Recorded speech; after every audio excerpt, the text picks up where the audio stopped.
तो Daredevil born again के 2 episodes drop हो चुके हैं एंड ऑनेस्टली भाई ये है तो कंटिन्यूएशन बट इस बार एक कंप्लीटली डिफरेंट वाइब है, मानो एक अलग ही शो हो। और फागी साहब के पास भाई क्या ही भाई लोग हैं, मतलब वैसे नहीं, एक तो रूसोस हैं तो दूसरे न्यूटन ब्रदर्स। म्यूजिक भाई टोटली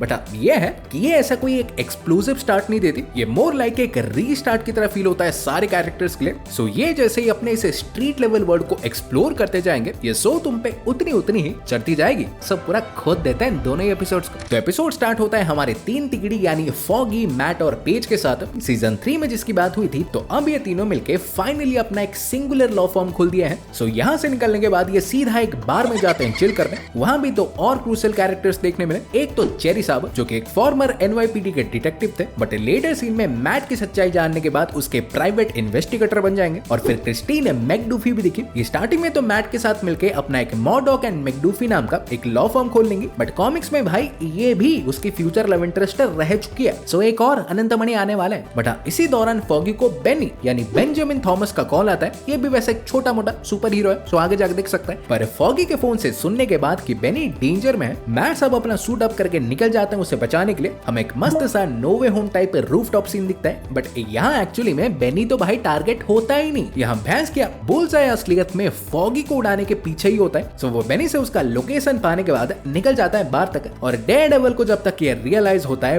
बहुत लेट हो चुका होता है, क्योंकि तब तक बुलसाई वहाँ फॉगी को ठोक चुका होता है। 2 लोगों के भेजे उड़ जाते हैं और फाइनली जब मैट हमारे झूल के प्रकट होता है तो भाई एक अमेजिंग सीक्वेंस मिलता है। यहाँ एक तरफ बुलसाई भाई रुकते नहीं और भी लोगों को ठोकते जा रहा था, तो मैट इसी को कूटते लोगों को बचाते जा रहा था, और वो भी फॉगी के डाइंग हार्ट बीट्स को सुनते सुनते। ये लोग फाइट करते करते सीधा टेरेस पे चले जाते हैं और आखिर में जब फॉगी का दिल रुक जाता है तो मैट ये रियलाइज करके वो करता है जो कि आज तक उसने कभी किया ही नहीं था। बुलसाई को मारने के लिए सीधा बस्ते की तरह छत से फेंक ही देता है, जिसमें बुलसाई का काम तो फिर भी हो जाता है, क्योंकि वो सिर्फ मैट को हर्ट करने के लिए फॉगी को नहीं मारता बल्कि इनडायरेक्टली वो डेयरडेविल को भी मार देता है, उसका नो किल वाला रूल तोड़वा के। और पनीसर भैया ने तो बोल भी दिया था,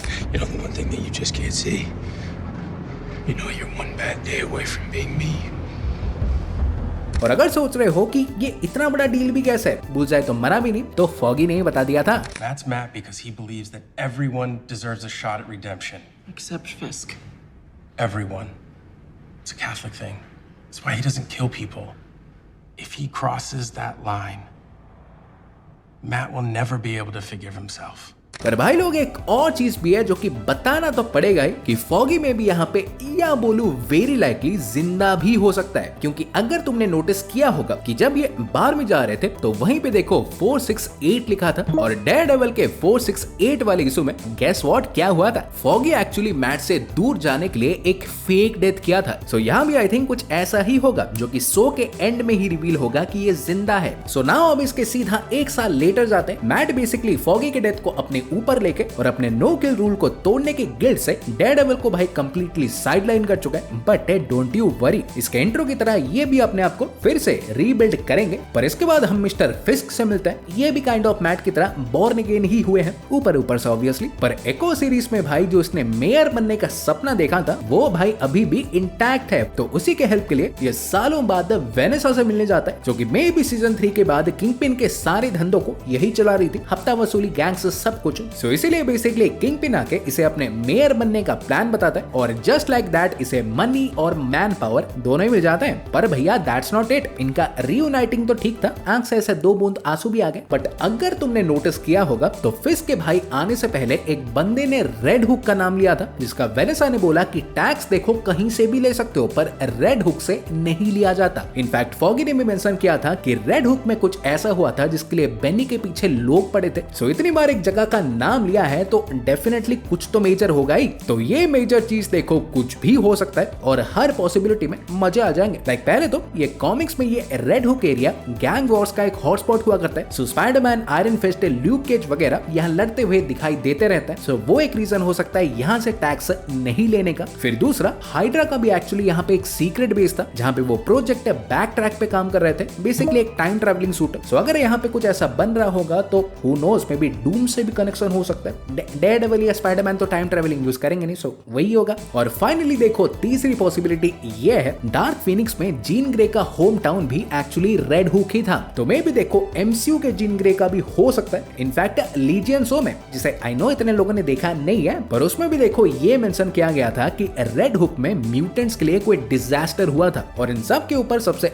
मेन चीज है कि स्टार्टिंग में फॉगी जिस बेनी से बात कर रहा था, तो वो भी एक्चुअली देखो म्यूटेंट से हेवीली रिलेटेड है। और वो भी इतना कि उनकी तरह बनने के चक्कर में ये मार्वल गाय नाम का एक हीरो भी बन गया था। सो पॉसिबिलिटी तो बहुत है। बट इसके बाद एक तरफ फिस्ट का मेयर कैंपेन चालू हो जाता है, तो दूसरी तरफ बुलजाई का ट्रायल। इस पे लाइफ सेंटेंस देखो ठोक तो दिया जाता है। मैट साहब थोड़े खुश भी हो गए, पर अगर तुम सोच रहे हो कि ये इसका लास्ट अपीयरेंस था, तो तुम भाई बहुत ही गलत हो। ये आएगा, बहुत ही जल्दी आएगा। इवन ट्रायल के बाद ये भी रिवील होता है कि कैरन मैट से बहुत दूर हो चुकी है, मतलब सीधा सैन फ्रांसिस्को जितना। और हो सकता है कि ये भाई शायद एंड या अगले ही सीजन तक दिखे भी ना, मे भी सीधा फॉगी के साथ ही आए। और वाइल जैसे किंगपिन का मेयर कैंपेन भी मस्त चल रहा था। इनफैक्ट गेस करो कि उसके टीम में कौन होता है? बक कैसमैन एके बुलेट, जो कि दिखने में ऐसा लगता नहीं होगा, बट ये भी एक सुपर विलन है जिसके पास सुपर स्पीड है, सुपर स्ट्रेंथ वगैरह सब कुछ है। सो हु नो, शायद फ्यूचर में दर्शन भी हो जाए। देन इसके बाद मैट साहब एक और नारी को अपने शिकार, अपना लव इंटरेस्ट बना लेते हैं, यानी हेदर ग्लेन को। But I will say one thing to you and Matt too, कि ज्यादा क्लोज हो मत जाना, क्योंकि स्टोरी बहुत ही डार्क जाने वाली है। मैं म्यूज की बात कर भी नहीं रहा। पर इसके बाद मैट फाइनली अपने परम मित्र फिस्ट साहब से मिलता है। ये दोनों एक दूसरे को अच्छी तरह से बताते हैं कि वो कैसे बदल चुके हैं, पर अगर उनमें से कोई भी ऐसे अपने पुराने रंग में आ गया तो ये एक दूसरे की लगा के रख देंगे।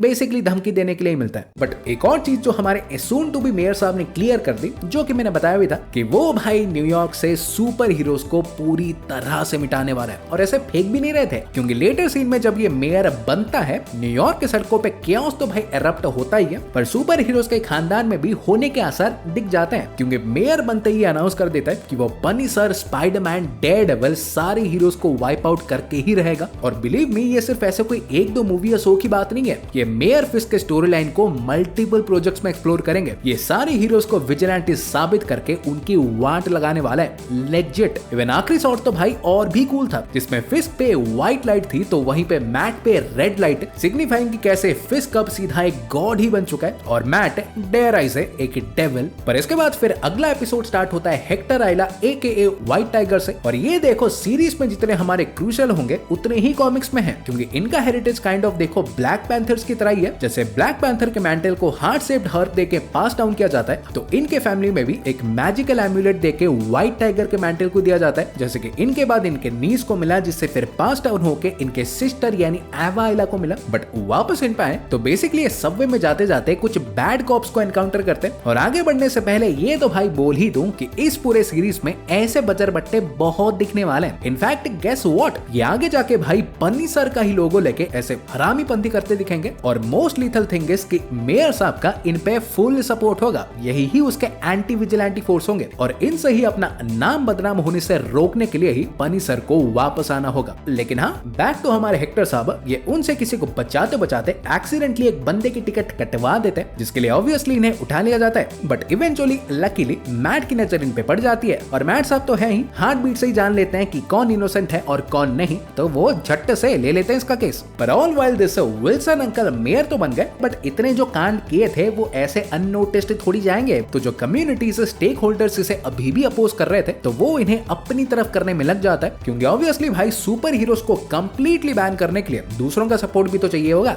सो कहीं पे ये रास्तों के गड्ढे ठीक करके पब्लिक को खुश करता है, तो कहीं पे पैसे देके, और जो ईमानदार लोग मानते नहीं तो उनको डरा के। बट इसके बाद फाइनली हमें चेहरा दिखता है उसका, लाइक हेदर ग्लेन, जो कि वैसे थेरेपिस्ट होती है। तो उनके बुक लॉन्च इवेंट में दो बहुत ही इंटरेस्टिंग लोग आए हुए होते हैं। एक तो फिस्ट का चमचा बक, फिस्ट आई थिंक मैट के क्लोज फ्रेंड्स को अभी भी ऑन द रडार ही रख रहा है। बट दूसरा व्यक्ति जो इनसे पुस्तक लेता है वो था हंटर डुहान का म्यूज, जिसके शकल पे तो जाना ही मत, इससे मेंटल और डिस्टर्ब्ड इंसान तुमने देखा ही नहीं होगा। सो ये भाई सीधा हेदर को मेंटल हेल्प तो मांगता ही है, बट लेट्स बी रियल, तुम्हें भी पता है और मुझे भी पता है कि इसे लोग हेल्प के लिए नहीं बल्कि कि कलर्स के लिए चाहिए होता है, लिटरली। इनफैक्ट न्यूज तो इनके कलाकृतियों के बारे में ऑलरेडी मेंशन भी कर रहा था। सो समझ जाओ मैट साहब का एक और इन्फिनिटी स्टोन जाने वाला है। देन इसी में एक और बढ़िया सीन भी था। लाइक इन सारे स्ट्रगल्स के बीच मैट एक चर्च के आगे खड़ा दिखता है। ये अंदर अपने आप को जाने देता नहीं, बिकॉज ऑब्वियसली वो अपने आप को गिल्टी ही समझता है। और बहन का भाई 2 एपिसोड में ऐसा कैरेक्टर डेवलपमेंट कौन करता है। बट बिटवीन दिस जब मैट को फाइनली जानने मिलता है कि हेक्टर ही एक्चुअली में व्हाइट टाइगर है, ये केस में देखो और भी इन्वॉल्व हो जाता है, बिकॉज ऑब्वियसली हीरो भाई भाई। सो अब क्या, इसे बचाने के लिए मैट बन जाते हैं हमारे डिटेक्टिव। ये खुद ही फिर उस सबवे वाले विटनेस को ढूंढने में लग जाता है, जिस तक ये फाइनली उन बैड कॉप्स के जरिए पहुंच तो जाता है और उसे बचा भी लेता है। बट ऐसे भाई एपिसोड को खत्म तो कर नहीं सकते। तो 1 साल का जो भरा हुआ गुस्सा था, तो उन्हीं तो पंटरों को ही कूट के, मतलब ऐसा वैसा नहीं, सीधा हील जॉनसन लेवल का कूटने वाला कूट के वहां से निकल लेते। और अब आगे के एपिसोड्स में मान ही लो कि कॉन्सिक्वेंसेस भाई भरने वाले हैं। तो एपिसोड 1 और 2 देखो यही थे। स्टार्ट तो भाई बढ़िया लगा एंड पोटेंशियल भी है कि लोकी के लेवल तक भी जा सकता है। सो विचार बताओ, लाइक करो और सब्सक्राइब करना तो भूलना मत। मैं तुमसे मिलूंगा एक और वीडियो में। सो गाइस तब तक बाय और टेक केयर।